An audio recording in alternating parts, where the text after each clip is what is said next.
নাউযু বিল্লাহি মিনাশ শাইতানির রাজিম। বিসমিল্লাহির রহমানির রহিম। বিতাড়িত মরদুদ শয়তান থেকে আল্লাহর কাছে আত্মরক্ষা করছি।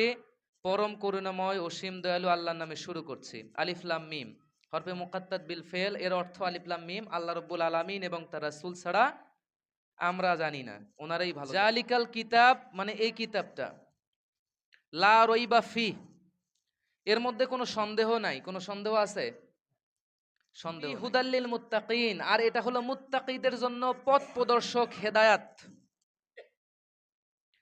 আল্লাযীনা ইউমিনুনা বিল গায়ব, যারা নাকি অদৃশ্যের উপরে বিশ্বাস করে। ওয়া ইউকিমুনাস সালাত, এবং নামাজকে প্রতিষ্ঠা করে। ওয়া মিম্মা রাযাকনাহুম ইউনফিকুন, এবং আল্লাহ রাব্বুল আলামিন যা রিজিক দিয়েছেন সেখান থেকে আল্লাহর রাস্তায় ব্যয় করে। অর্থ বুঝতে পারছেন তো? আচ্ছা, আজকে কথা বলবো এই যে ছোট্ট একটা আয়াতের ছোট্ট একটা অংশ, ওয়া মিম্মা রাযাকনাহুম ইউনফিকুন, আল্লাহ রাব্বুল আলামিন যা রিজিক দিয়েছেন এখান থেকে যারা আল্লাহ রাব্বুল আলামিনের রাস্তায় ব্যয় করে, খরচ করে। এই এতটুকুন আয়াতের একটু ব্যাখ্যা করার চেষ্টা করব ইনশাআল্লাহ। আমার আসলে অত বেশি জ্ঞান নাই ব্যাখ্যা করার, পড়াশোনা করে যতটুকু জানি এতটুকুই আমি আপনাদের মাঝে ছড়াই দেওয়ার চেষ্টা করি। মুআজ্জাজ মুহতারাম, আসেন, আল্লাহ রাব্বুল আলামিন এখানে বলেছেন ওয়া মিম্মা রাযাকনাহুম ইউনফিকুন, আমি মানুষদেরকে যা রিজিক দিয়েছি সেখান থেকে আমার রাস্তায় মানে আল্লাহ রাব্বুল আলামিনের রাস্তায় ব্যয় করে। এখন এই ব্যয় কিভাবে করা যায়? ব্যয় করার ধরন হচ্ছে দুইটা, আগে বুঝেন। দুইভাবে ব্যয় করা যায়। এক, আল্লাহ রাব্বুল আলামিনের বিধান ইসলামী অর্থনীতি অনুযায়ী, একটা হলো যাকাতের মাধ্যমে। কিসের? কথা বলা লাগবে তো। যাকাত, বুঝতেছেন তো? কথা বোঝা যাচ্ছে না? একটা হলো যাকাতের মাধ্যমে, আর দুই নাম্বার হচ্ছে দানের মাধ্যমে। তাহলে কয় ভাবে আল্লাহ রাব্বুল আলামিনের রাস্তায় ব্যয় করা যায়? দুই ভাবে। একটা হচ্ছে যাকাতের মাধ্যমে, আর একটা হচ্ছে দানের মাধ্যমে। আসুন আমরা আগে যাকাত সম্পর্কে জানি, তারপর দান সম্পর্কে জানবো ইনশাল্লাহ। এই যাকাত শব্দের আবিধানিক অর্থ হচ্ছে বৃদ্ধি করা, বেশি করা। আমরা যদি চিন্তা করি যাকাত দেয়া মানে নিজের সম্পদ থেকে কাউকে কিছু দান করা বা দেওয়া, তাহলে তো কমেই যায়, যায় না? বোঝেন নাই? আপনার কাছে 100 টাকা আছে, কেন কমবে না আপনি বলেন? আমি বোঝাই। আপনার কাছে 100 টাকা আছে, কাউকে 10 টাকা দান করলেন, সাময়িকভাবে আপনার দৃষ্টিতে মনে হচ্ছে এটা কমছে, আসলেই কমছে, কথা সত্য। কমছে না 10 টাকা? কিন্তু আল্লাহ রাব্বুল আলামিন বলতেছেন না, তোমাকে তোমার পার্থিব জীবনে মনে হচ্ছে এটা কমেছে, কিন্তু সত্যিকার অর্থে এটা বেড়েছে। এখন কিভাবে? এটা আল্লাহ রাব্বুল আলামিন উনি আপনার রিজিকের মাধ্যমে এটা বাড়াই দিবেন দুনিয়াতে, এবং পরকালীন দিবসে ওটা বাড়াই দিবেন ইনশাআল্লাহ তাআলা। মুআজ্জাজ মুহতারাম, এই জন্য যাকাত শব্দের অর্থ হচ্ছে বৃদ্ধি করা, এটা এক নম্বর অর্থ। যাকাতের আরেকটা অর্থ আছে, হচ্ছে পবিত্র করা, পরিশুদ্ধ করা। কি করা? এখন বুঝেন, আমরা যে অর্থগুলো নাড়াচাড়া করি, যেগুলো ভোগ করি, এগুলো পরিশুদ্ধ করার জন্য আল্লাহ রাব্বুল আলামিন একটা নীতিমালা দিয়েছেন, একটা সিস্টেম দিয়েছেন, এর নাম হলো যাকাত। এর নাম কি? যাকাত। এখন যাকাত কয় ধরনের? এখন বলবেন হুজুর যাকাতের তো নেশাব আছে, আমি তো যাকাতের ভিতরে পড়ি না। বাবা আপনারেও ধরবো, একটু পথ দাঁড়ান। যাকাত কয় ধরনের বোঝাচ্ছি। সম্মানিত উপস্থিতি, এই যাকাতটা মূলত একটা রাষ্ট্রের কাজ। একটা রাষ্ট্রে যখন ইসলামিক রাষ্ট্র একটা দেশে কায়েম হবে, এই ইসলামী রাষ্ট্রের প্রথম কাজটাই হচ্ছে ক্ষমতায় যাওয়ার পরেই আল্লাহ রাব্বুল আলামিন বলেছেন আল্লাযীনা ইম্মাক্কান্নাহুম ফিল আরদি আকামুস সালাত ওয়া আতাউজ যাকাত। যখন কোন একটা ইসলামী রাষ্ট্র কোন দেশে গঠন হবে, ইসলামী রাষ্ট্র কায়েম হয়ে যাবে, ইসলামী রাষ্ট্র কায়েম হলে এর প্রথম নাম্বার কাজ হচ্ছে আল্লাযীনা ইম্মাক্কান্না ফিল আরদি আকামুস সালাত। আমার দিকে তাকান, কথা বলবেন না, কথা বললে আসলে আলোচনা ভুলে যাই। আল্লাযীনা ইম্মাক্কান্না ফিল আরদি আকামুস সালাত, ক্ষমতায় যাওয়ার পর প্রথম নামাজকে প্রতিষ্ঠিত করবে। এরপর ২ নম্বর কাজ হচ্ছে ওয়া আতাউজ যাকাত, যাকাত আদায় করবে। এটা কার কাজ?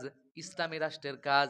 যেহেতু আমাদের দেশ বাংলাদেশে ইসলামিক রাষ্ট্র এখনো কায়েম হয় নাই, সেহেতু আমাদের নিজ দায়িত্বে আমাদের যাকাতটুকুন আমাদের সম্পদ থেকে বের করে আমাদেরকে দান করে দিতে হবে। এখন বলবেন হুজুর এটা তো রাষ্ট্রের কাজ, আমাদের রাষ্ট্র তো ইসলামিক রাষ্ট্র কায়েম হয়নি, তাহলে এটা আমাদের কাজ, আমাদের নিজেদেরকেই আমাদের সম্পদ থেকে হিসাব করে জাকাতগুলোকে বের করে দান করে দিতে হবে জাকাত পাওয়ার উপযুক্ত ব্যক্তিকে। আমার মুসলমান ভাইরা, পবিত্র কুরআনুল কারীমে আপনি যেখানেই যাবেন দেখবেন নামাজের পরে মানুষের জন্য আল্লাহ রাব্বুল আলামিন দ্বিতীয় যে নীতিমালা সেটা দিয়েছেন যাকাত। আকামুস সালাত ওয়া আতুজ যাকাত। যেখানেই দেখবেন আকামুস সালাত আছে ওইখানেই আছে ওয়া আতুজ যাকাত, মানে নামাজ প্রতিষ্ঠিত করো এরপর যাকাত আদায় করো। আমরা স্বাভাবিকভাবেই জানি নামাজের পর রোজা, তারপর অন্যান্য ইবাদত, কিন্তু রব্বুল আলামিন বলতেছেন নামাজের পরেই প্রথম নাম্বার কাজ হচ্ছে তোমরা যাকাত আদায় করো। কারণ রব্বুল আলামিন জানেন আপনার পেটে যদি ক্ষুধা থাকে, আপনার বাসায় যদি আপনার স্ত্রীকে আপনি কাপড় পরাইতে না পারেন, আপনার সন্তান যদি না খেয়ে থাকে, আপনার যদি পিছু টান থাকে, এত কিছু নিয়ে আপনি বিনীত চিত্তে রব্বুল আলামিনের সামনে দাঁড়িয়ে আল্লাহ রব্বুল আলামিনের শুকরগুজারি করতে পারবেন না। এই জন্য রব্বুল আলামিন বলেছেন নামাজ প্রতিষ্ঠিত করার পর প্রথম যে কাজ, নামাজের পরেই যে কাজ, এটাই হচ্ছে যাকাত আদায় করতে হবে। এর থেকে বোঝা যায় যাকাত ইসলামের অত্যন্ত গুরুত্বপূর্ণ এবং অপরিহার্য একটা ইবাদত, ঠিক না? গুরুত্বপূর্ণ এবং অপরিহার্য ইবাদত। আপনার পেটের মধ্যে ক্ষুধা থাকলে আপনার দুনিয়া তো কিছুই ভালো লাগবে না, আপনার ফিকির থাকবে ওইটা আমার কিভাবে পেটটাকে ভরানো যায়। আমার বাসায় আমার স্ত্রী না খেয়ে, আমার সন্তান না খেয়ে, আমার পরনে পোশাক নাই, আমার ফিকির থাকবে ওটাই যে আমি কিভাবে আমার চাহিদাগুলো মেটাইতে পারি। আর এমত অবস্থায় রব্বুল আলামিনের সামনে দাঁড়িয়ে ওনার ইবাদত করা বড়ই কঠিন। এই জন্য রব্বুল আলামিন যাকাতের বিধানটা দিয়েছেন। সম্মানিত উপস্থিতি, যে আয়াতটা তিলাওয়াত করেছি এর মধ্যে রব্বুল আলামিন বলেছেন আল্লাযীনা ইউমিনুনা বিল গায়বি ওয়া ইউকিমুনাস সালাতা ওয়া মিম্মা রাযাকনাহুম ইউনফিকুন। যারা অদৃশ্যের প্রতি বিশ্বাস করে, নামাজ প্রতিষ্ঠিত করে, নামাজ কায়েম করে, ওয়া মিম্মা রাযাকনাহুম ইউনফিকুন, এবং আমি আল্লাহ রাব্বুল আলামিন তোমাদেরকে যা রিজেক, মানে যা রিজেক আল্লাহ রাব্বুল আলামিন আমাদেরকে দিয়েছেন, রব্বুল আলামিন বলতেছেন এখান থেকে যারা খরচ করে। দেখেন এখানেও নামাজের পরেই যে বিধান সেটা হলো আল্লাহ রাব্বুল আলামিনের রাস্তায় খরচ করার কথা বলা হয়েছে। তাহলে অন্তত এতটুকু বুঝতে পেরেছেন নামাজের পরেই দ্বিতীয় নম্বর যে গুরুত্বপূর্ণ কাজ, গুরুত্বপূর্ণ দায়িত্ব আমাদের উপরে, সেটা হলো কি? যাকাত বা দান। মুআজ্জাজ মুহতারাম, আল্লাহ রাব্বুল আলামিন বলেছেন, এক নম্বর আসেন আল্লাহ রাব্বুল আলামিন কি বলেছেন, ইয়া আইয়ুহাল্লাযীনা আমানু আনফিকু মিন তাইয়্যিবাতি মা কাসাবতুম ওয়া মিম্মা আখরাজনা লাকুম মিনাল আরদ। সূরা বাকারা 267 নম্বর আয়াত। রব্বুল আলামিন বলেছেন ইয়া আইয়ুহাল্লাযীনা আমানু, হে ঈমানদারেরা, আনফিকু মিন তাইয়্যিবাতি মা কাসাবতুম। আল্লাহ রব্বুল আলামিন বলেছেন তোমরা নিজেরা যেগুলো হালাল উপার্জনগুলো করো, তাইয়্যিবাতি মা কাসাবতুম ওয়া মিম্মা আখরাজনা লাকুম মিনাল আরদ, কিংবা আমি আল্লাহ রব্বুল আলামিন আসমান থেকে তোমাদের জন্য যেটা নাজিল করি। তাহলে আমরা যেটা অর্জন করি, যে রুজি রোজগারটা আমরা করি এইটা, এবং রব্বুল আলামিন আমাদেরকে দয়া করে, ভালোবেসে, মহাব্বত করে, মায়া করে আমাদেরকে যে রিজিকটা দিয়েছেন, রব্বুল আলামিন বলতেছেন এখান থেকে তোমরা ব্যয় করো আল্লাহ রব্বুল আলামিনের রাস্তায়। আল্লাহ রব্বুল আলামিন বলেন কুলু মিন সামারিহি ইজা আসমারা ওয়া আতু হাক্কাহু ইয়াউমা হাসাদিহি। আমি আল্লাহ রাব্বুল আলামিন তোমাদেরকে যে নিয়ামতগুলো দিয়েছি ও মুসলমান আল্লাহর বান্দারা, আল্লাহ রাব্বুল আলামিন নিজেই আমাদেরকে নসিহত করতেছেন, আমাদেরকে বলতেছেন তোমাদেরকে আমি আল্লাহ রাব্বুল আলামিন যে রিজিক গুলো দিয়েছি তোমরা এগুলো খাও, তোমাদেরকে যে ফসল আমি আল্লাহ রাব্বুল আলামিন দিয়েছি তোমরা এগুলো ভক্ষণ করো, এবং ফসল যেদিন কাটবে সেই দিনেই ওই ফসলের অংশ থেকে যতটুকু আল্লাহর রাস্তায় খরচ করা দরকার ততটুকু আল্লাহ রাব্বুল আলামিনের রাস্তায় ব্যয় করে দাও। এ আদেশ কার? আল্লাহর। তাহলে এখন আপনাকে আমি বলি, বলেন তো আল্লাহ রাব্বুল আলামিন বলেছেন আমাদের টাকা থেকে, সেখান থেকে আমরা যেটা দান করে দিব শতকরা 2.5%, ওটা আমি একটু পরে এই বিধানটা বলবো, এটা হলো জাকাত, টাকার জাকাত। এখন আপনি যদি আপনার শস্য ক্ষেত্র, ধান তো আমরা সচরাচর আমাদের এখানকার বেশিরভাগ মানুষই ধান রোপণ করি, বা আলু বা গম বা সরিষা যেটাই আমরা করি, রব্বুল আলামিন বলতেছেন যেদিন কাটা হয় তোমরা এই শস্যটা যেদিন তোমাদের ঘরের মধ্যে তোলো ওই দিনেই নেসাব পরিমাণ যতটুকু দান করা দরকার, নেসাবে হিসাবে যতটুকু আসে ততটুকু আল্লাহ রব্বুল আলামিনের রাস্তায় ব্যয় করে দিতে হবে, আল্লাহ রব্বুল আলামিনের রাস্তায় দান করতে হবে। এটা হলো আপনার শস্য ক্ষেত্রের জাকাত। এটাকে বলা হয় ওশর। এটাকে কি বলা হয়? ওশর। যেহেতু আমরা এই যে এখন ফসল তুলতেছি, বাংলাদেশ কৃষি প্রধান দেশ, আর আমাদের বেশিরভাগ ফসলগুলো হচ্ছে ধান, গম আছে, তারপরে সরিষা আছে, আলু আছে, আরো অন্যান্য ফসল আছে। এখন এই যে আমরা যে শস্যটা ঘরের মধ্যে তুলতেছি এখান থেকে রব্বুল আলামিনের রাস্তায় ব্যয় করে দিতে হবে, এটাও জাকাত। এই জাকাতটাকে বলা হয় হচ্ছে ওশর। এখন হুজুর এটা কতটুকু দিব? কতটুকুন দিব? এখন এর নিসাব হচ্ছে রব্বুল আলামিন বলতেছেন যদি আমি আল্লাহ রব্বুল আলামিন তোমাদের প্রতি দয়া করে, মায়া করে, মহাব্বত করে, ভালোবেসে আকাশ থেকে বৃষ্টি দেই, বৃষ্টির পানি দিয়ে যদি তোমাদের চাষাবাদটা হয়, তোমাদেরকে সেচ দিতে না লাগে, তাহলে 10 ভাগের 1 ভাগ দিয়ে দিতে হবে। কয় ভাগ? 10 ভাগের 1 ভাগ।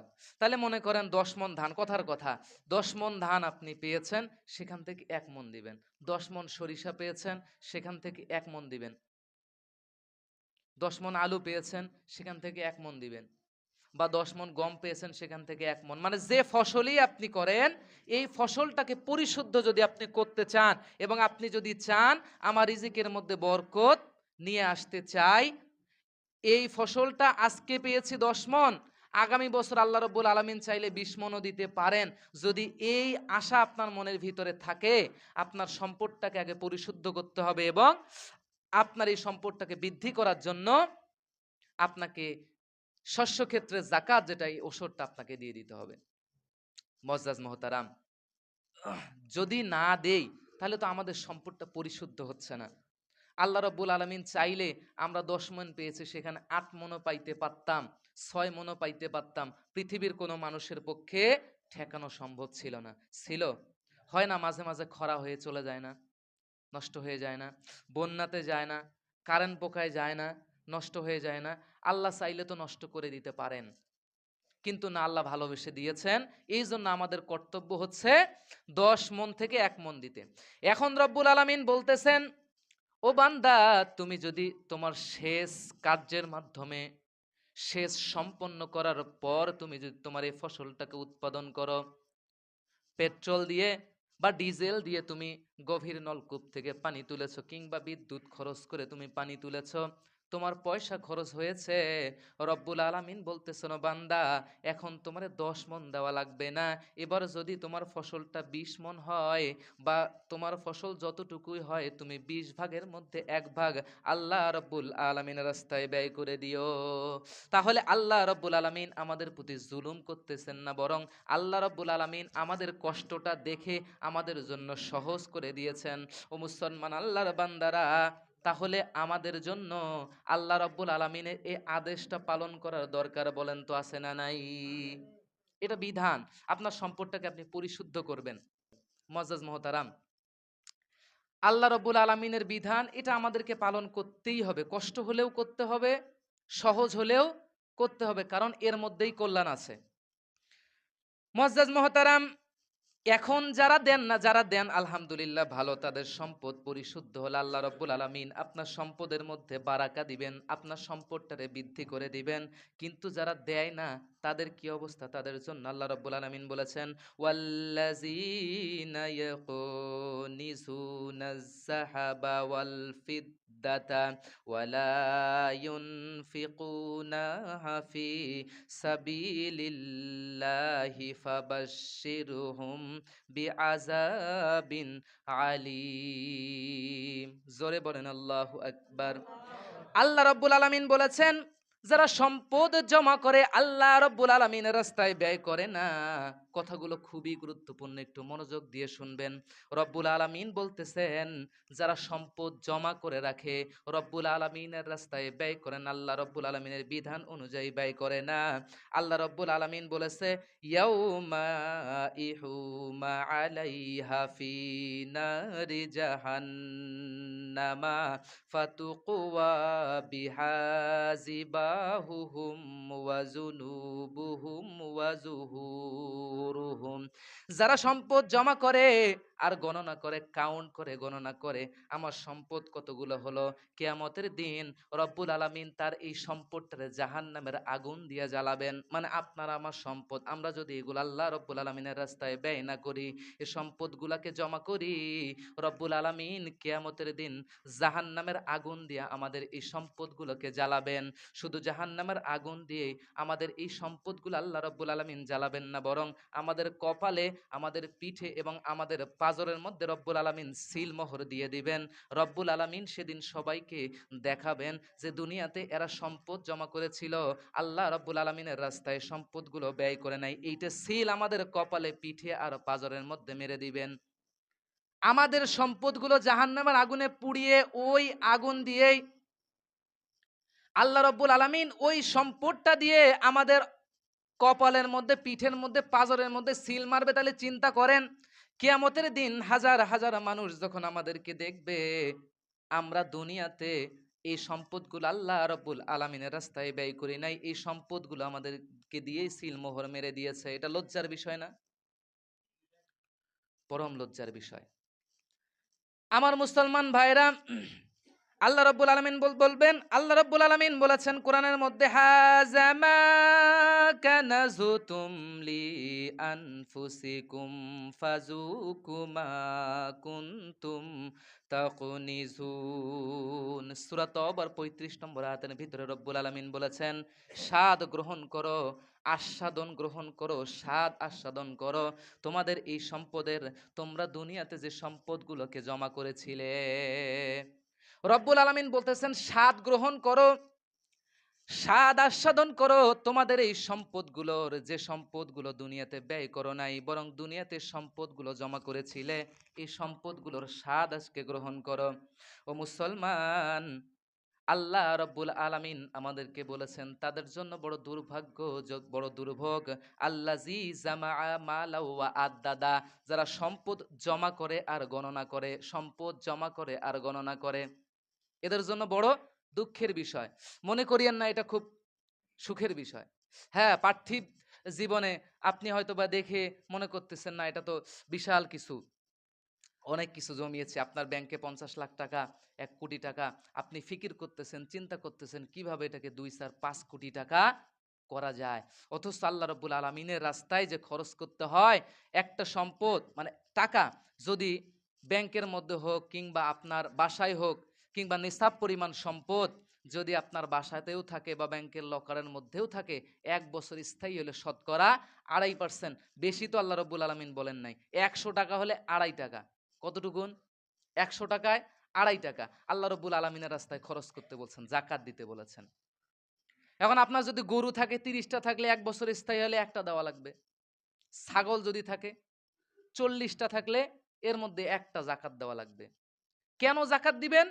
আপনার সম্পদকে পরিশুদ্ধ করার জন্য, আপনার সম্পদে বারাকা নিয়ে আসার জন্য। আল্লাহ রাব্বুল আলামিন নিজেই বলেছেন এটা হলো পরিশুদ্ধ করার জন্য, বারাকার জন্য। তাহলে আল্লাহ রাব্বুল আলামিনের কথা মনে হয় মিথ্যা? অবশ্যই আল্লাহ রাব্বুল আলামিনের ওয়াদা সত্য। আল্লাহ রাব্বুল আলামিন যা বলেন, ওয়াদাল্লাহি হাক্কুন, আল্লাহ রাব্বুল আলামিনের ওয়াদা সত্য। আমরা বুঝি না, আমরা আমল করি না, এটা আমাদের দোষ, ঠিক না? মুআজ্জাজ মুহতারাম, এখন হুজুর নেশাব পরিমাণ সম্পদ কতটুকুন? কারো ঘরে যদি 52.5 তোলা রূপা, রূপা তো বোঝেন, 52.5 তোলা রূপা যদি কারো ঘরে 1 বছর স্থায়ী থাকে, 1 বছর স্থায়ী থাকতে হবে, কিংবা 7.5 তোলা স্বর্ণ। বর্তমান স্বর্ণের দাম তো অনেক বেশি, আমরা এটা দিয়ে কাউন্ট করব না, আমরা একটু কাউন্ট করি রূপার দাম দিয়ে। 52.5 তোলা রূপার দাম আপনি হিসাব করবেন। এই পরিমাণ টাকা, নগদ টাকা যদি আপনার কাছে গচ্ছিত থাকে, কিংবা এই পরিমাণ সম্পদ যদি আপনার কাছে গচ্ছিত থাকে, যেটা আপনি ব্যবহার করতেছেন এইটা বাদ দিয়ে, আবার ওই যে চাচি ভাবির কানের মধ্যে গলার মধ্যে যেগুলো আবার ব্যবহারের জন্য অলংকার থাকে, এগুলো আবার হিসাব করিয়েন না, এগুলো ব্যবহারের জন্য। এগুলো বাদ দিয়ে যেগুলো অতিরিক্ত থাকে সেইখান থেকে ওগুলো যদি আপনার ঘরে 1 বছর স্থায়ী থাকে, কিংবা ওই পরিমাণ সম্পদের টাকা যদি আপনার ঘরে 1 বছর স্থায়ী থাকে, আবার দেখেন ঋণ থাকা যাবে না, আবার কায়দা করে ব্যাংক থেকে আবার ঋণ তুলিয়েন না, বুঝিয়েন কিন্তু মাসলা আবার বাড়াই নিয়েন না। হুজুর নিসাব পরিমাণ সম্পদ তো আছেই, কিন্তু ব্যাংক থেকে যে 2 লাখ টাকা ঋণ তুলছি, কিন্তু আপনি ঋণ পরিশোধ করতে পারবেন, এই এবিলিটি, এই ক্ষমতা, সক্ষমতা তা আপনার আছে, থাকার পরেও আপনি কায়দা করে ব্যাংক থেকে লোন তুলেছেন, কারণ ওই যে ঋণ থাকলে যে আমার জাকাত দেওয়া লাগবে না, মৌকুফ হয়ে যাবে, এই কায়দা করিয়েন না আবার। বুঝাইতে পারছি তো? তাহলে নিসাব পরিমাণ সম্পদ থাকলে বেশি না, আপনি 100 টাকায় গণনা করে 2.5 টাকা দিবেন, হাজারের মধ্যে কয় টাকা হয়? 25 টাকা। 1 লাখে মনে হয়, হিসাব করে নিয়েন আর কি। তো যতটুকু হয় ঠিক ততটুকুন জাকাত আপনাকে দিতে হবে আপনার সম্পদটাকে পরিশুদ্ধ করার জন্য। আপনি যদি আপনার সম্পদটাকে পরিশুদ্ধ করে 100% হালাল খাইতে চান এবং আপনার সম্পদের মধ্যে বারাকা নিয়ে আসতে চান, তাহলে অবশ্যই আপনাকে জাকাত দিতে হবে। ঠিক এইভাবে যেটা বললাম গরুর ক্ষেত্রে, ছাগলের ক্ষেত্রেও তাই। এর বাইরে যদি কোনো জিনিস থাকে আমাকে জিজ্ঞেস করবেন, ওটা মাসলা দিয়ে দেবো ইনশাল্লাহ। মুআজ্জাজ মুহতারাম, আল্লাহ রাব্বুল আলামিন বলেছেন, খুয মিন আমওয়ালিহিম সাদাকাতান তুতাহহিরুম ওয়া তুযাক্কিহিম বিহা। এখন এইটা আমরা কেন দিব? আল্লাহ রাব্বুল আলামিন বলতেছেন, আমাদের এই সম্পদগুলোকে পবিত্র করার জন্য আমরা এই যাকাতটা আদায় করব। ও মুসলমান আল্লাহর বান্দারা, এখন যাকাত তো দিব। হুজুর এখন যাকাত কাকে দিব? এতক্ষণ তো যাকাতের মাসলা জানলাম, যাকাত দিব হুজুর, আমার সম্পদ থেকে টাকা বের করে ফেলছি, ওসরের যতটুকু ধান হয়, যতটুকু ফসল হয়, আমি এটা বের করে ফেলছি, এখন হুজুর কারে দিব এটা একটু বলে দেন, জানার দরকার আছে না নাই? এখন কারে দিব? আল্লাহ রাব্বুল আলামিন এটাও নীতিমালা দিয়েছেন কোরআনের ভিতরে। রব্বুল আলামিন সূরা তাওবা 60 নম্বর আয়াতের ভিতরে বলেছেন, ইন্নামাস সাদাকাতু লিল ফুকারাই ওয়াল মাসাকিনি ওয়াল আমিলিনা আলাইহা ওয়াল মুআল্লাফাতি কুলুবুহুম ওয়া ফির রিকাব ওয়াল গারিমিনা ওয়া ফি সাবিলিল্লাহ ওয়া ইবনি সাবিল ফারিদাতাম মিনাল্লাহ ওয়াল্লাহু আলিমুন হাকিম। মুআজ্জাজ মুহতারাম, রব্বুল আলামিন বলতেছেন, ইন্নামা সাদাকাতুল লিল ফুকারা। এখন এই যাকাত, সাদাকা কাকে দিবেন একটু ভালো করে শুনেন। ইন্নামা সাদাকাতুল লিল ফুকারা, ফকিরকে দিতে হবে। ফকির, ফকির কারা? যারা নিজেরা নিজেদেরকে চালাইতে পারে না, এ এবিলিটিটুকু নাই, নিজেরা নিজেদের খাবার জোগাড় করতে পারে না, নিজেরা নিজেদের বস্ত্র জোগাড় করতে পারে না, এদেরকে বলা হয় ফকির। ওয়াল মাসাকিন, এবং মিসকিন। মিসকিন কাকে বলে হুজুর? মিসকিন কারে বলে? সংজ্ঞা নেন, এক কথাই বলতেছি, যারা নিজেরা নিজেদের ভরণ পোষণ করতে পারে না, কিন্তু মানুষের কাছে চাইতেও পারে না, হাত পাততেও পারে না, লজ্জাবোধ করে। এক কথায়, বাহিরে আপনি পোশাক আশাক দেখে তারা মনে করবেন না, মনে হয় তার ঘরের মধ্যে খাবার আছে, চাকচিক্যপূর্ণ পোশাক পরে, আবার দেখবেন সুগন্ধি মাখিয়েও বেড়ায়, কিন্তু অন্যের কাছে হাত পাতে না, অথচ নিজের পেটের মধ্যে খাবার নাই। এরা হলো মিসকিন। আল্লাহ রাব্বুল আলামিন বলতেছেন, ওরা মানুষের কাছে হাত পাইতে লজ্জা করে, তোমরা নিজ দায়িত্বে তাদেরকে খুঁজে খুঁজে বের করে তাদের ঘরে এটা পৌঁছাই দাও। এরপর রব্বুল আলামিন বলেছেন, ওয়াল আমিলিনা আলাইহা, যাকাত আদায়ে নিয়োজিত কর্মচারী, এটা আমাদের জন্য প্রযোজ্য না। যদি দেশটা ইসলামিক রাষ্ট্র হয়ে যায়, ইসলামী অর্থনীতি কায়েম হয়ে যায়, তাহলে যারা যাকাত আদায় করবে, এই যাকাত আদায়ে নিয়োজিত কর্মচারীদেরকে যাকাতের অর্থ থেকে তাদেরকে বেতন দেয়া যাবে।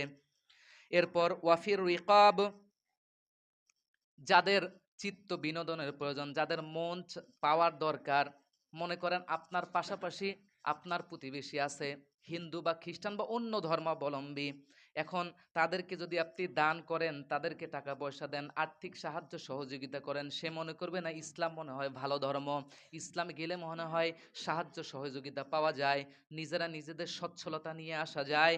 এই রকম তাদের মন পাওয়ার জন্য আপনি তাদেরকে যাকাতের অর্থ দিয়ে সাহায্য সহযোগিতা করতে পারেন। ওয়াল গারিমিন ওয়া ফি সাবিলিল্লাহ, ওয়াল গারিমিন, গরিমিন অর্থাৎ দাস মুক্তির জন্য, এটা বর্তমানে প্রযোজ্য না, তবে এইটা প্রয়োজন হতে পারে কিছু কিছু ক্ষেত্রে। ওয়াফি সাবিলিল্লাহ, এবং আল্লাহ রব্বুল আলামিনের রাস্তায়। এখন আল্লাহ রব্বুল আলামিনের রাস্তায় আপনি জাকাতের অর্থ দিয়ে ব্যয় করতে পারেন। এখন হুজুর আল্লাহ রব্বুল আলামিনের রাস্তায় আবার কেমন, এটা কি? আল্লাহ রব্বুল আলামিনের রাস্তায় বলতে যুদ্ধ তো আর বর্তমান সময় হয় না, ধর্মীয় যুদ্ধ হয় হয় না। যারা ইসলামের প্রচার প্রসার ঘটানোর জন্য যারা চেষ্টা সাধন করতেছে, যারা লেখালেখি করতেছে, যারা দিন প্রচারের স্বার্থে আছে, দেশে অনেক গরিব আলেম আছে, দেখবেন কিতাব কেনার পয়সা নাই, আছে না এমন? কিন্তু তা তিনি দেশ বিদেশে তার জ্ঞানের প্রসারতা ঘটাচ্ছেন, আল্লাহ রাব্বুল আলামিনের বিধানকে পৌঁছাই দিচ্ছেন। তাদেরকে কিতাব কেনার পয়সা দেয়া যাইতে পারে, কিংবা কেউ বই লিখে ইসলামের পক্ষে, ইসলামের প্রচার প্রসার ঘটানোর জন্য, তাদেরকে আপনি সেখান থেকে দান করতে পারেন। এক কথায় আল্লাহ রাব্বুল আলামিনের রাস্তায় ইসলাম প্রচারের জন্য যতভাবেই, যেখানেই আপনি দেখবেন যে এখানে দান করলে ইসলামের প্রচার প্রসার ঘটবে, আপনি এই জায়গাটাতেই দান করতে পারেন। এটা ফি সাবিলিল্লাহ, আল্লাহ রাব্বুল আলামিনের রাস্তায়, এই খাতে এটা দান হয়ে যাবে। এরপর ওয়া ইবনে সাবিল, ওয়া ইবনে সাবিল হচ্ছে মুসাফির। মুসাফির মনে করেন রংপুরে একজন খুবই ধনী, গেছে ঢাকায়, গিয়ে সন্ত্রাসীর কবলে পড়ে চুরি হয়ে গেছে সব সম্পদ, বা ডাকাতি হয়ে গেছে, সব সম্পদ হারাই ফেলছে।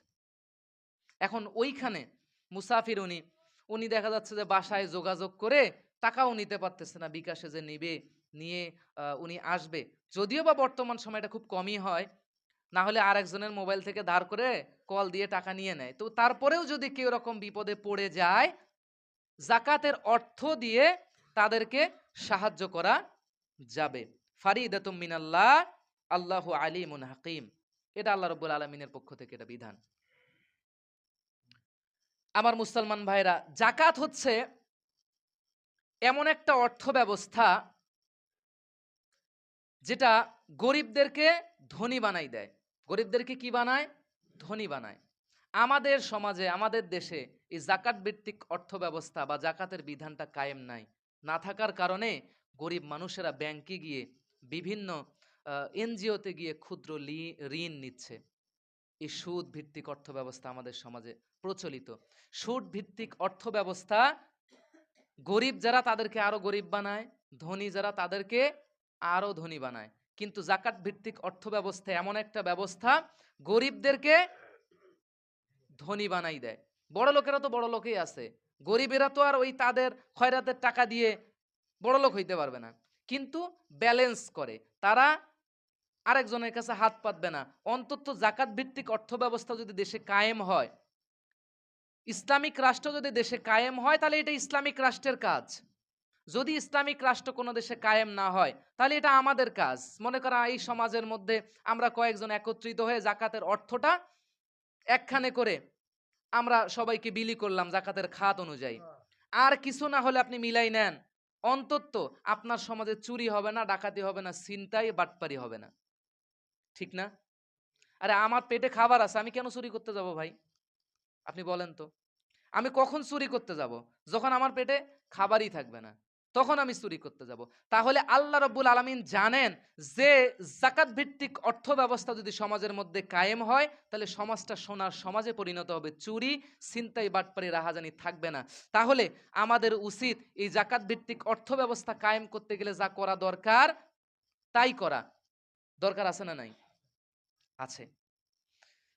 আল্লাহ রাব্বুল আলামিন বলেছেন হাল্লাল্লাহু বাইয়া ওয়া হারামা রিবা। আল্লাহ ব্যবসাকে করেছে হালাল আর সুদকে করেছে হারাম। আমরা যাকাত দেই না বিধায় আজকে গরিব মানুষেরা ব্যাংকের দ্বারস্থ হয়ে, এনজিও দ্বারস্থ হয়ে ক্ষুদ্র ঋণগুলো নিচ্ছে, নিয়ে তারা সুদের মধ্যে জড়াচ্ছে। এ দায় আমরা এড়াইতে পারি না, কারণ আমাদের সম্পদের মধ্যে তাদের অধিকার আছে, আমরা দিচ্ছি না, তারা এই জন্য গুনার দিকে ধাবিত হচ্ছে। এ দায় কিন্তু আমরা এড়াইতে পারি না। আবার এটা তো তারা নিচ্ছে, আবার অনেকে সুদে টাকা লাগাচ্ছে। সুদের গুনাহ কতগুলা জানেন? ৭০টা গুনাহ। এর মধ্যে সবথেকে ছোট গুনাহ কি জানেন না আপনারা কেউ? নিজের মার সাথে জেনা করা। আর সবচেয়ে বড় গুনাহ আল্লাহ এবং তার রাসূলের সাথে প্রকাশ্য জিহাদ ঘোষণা করা। এরপরেও দেখবেন আমাদের সমাজের মধ্যে সুদে সয়লাব। যাকাতের কথা বললে, ওসরের কথা বললে, হুজুর ওসর আবার কি জিনিস? অনেকে জানেই না। কথা সত্য আসলে। অনেকেই জানে না। হুজুর ওসর আবার কি জিনিস? অনেকে হয়তোবা আজকে নতুন শুনলো। অনেকে আগে শুনছে, অনেকে দেয়ও আলহামদুলিল্লাহ। কিন্তু অনেকে আবার হয়তোবা নতুন শুনছে। তো যাই হোক, যারা নতুন শুনেছেন তারা এই আমলটা করার চেষ্টা করবেন। আর যারা ইতপূর্বের থেকে দেন, আল্লাহ রাব্বুল আলামিন আপনাদেরকে আরো দেওয়ার তৌফিক দান করুন। আমিন। যতটুকু আলোচনা করলাম, আল্লাহ রাব্বুল আলামিন আমাদের সকলকে এর উপর যথাযথ আমল করার তৌফিক দান করুন বলে আমিন। ওয়া আখিরু দাওয়ানা আনিল হামদুলিল্লাহি রাব্বিল আলামিন।